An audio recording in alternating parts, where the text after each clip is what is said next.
Actually এটা depend করে না, মানে যে তুমি কতক্ষণ পড়লে, দিনে কম পড়ো কিন্তু ওইটা যাতে প্রোডাক্টিভ হয়। এরপরে পড়ার পর ওই পড়াটাকে ভাবতে লাগবে যে আমি এটা পড়েছি বা এটাকে একবার, মানে অনেকে এরকম, আমি করিনি কিন্তু এটা করলে ভালো, রাত্রেবেলা ঘুমানোর আগে যা যা পড়েছি সবটাকে রিভাইজ করে ঘুমোলে এটা বেশি দিন মনে থাকে। আর সবচেয়ে আগে তো আমার প্যারেন্টস, আমার মা স্পেশালি, এরপরে আমার টিচার্স অ্যান্ড আমি আমার হার্ডওয়ার্কের পিছনে আমার মা যত বকাবকি করতো, আমার বাবাও, মানে বাবা এত বেশি না, মা সবসময় বকাবকি করতো, তো সারাদিন বকা খেতে খেতে আমি পড়াশোনা করেছি।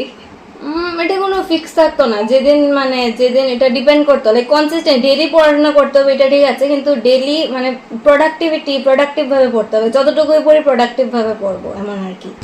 98.2%। SSRBM, শ্রী শ্রী রবিশঙ্কর বিদ্যামন্দির।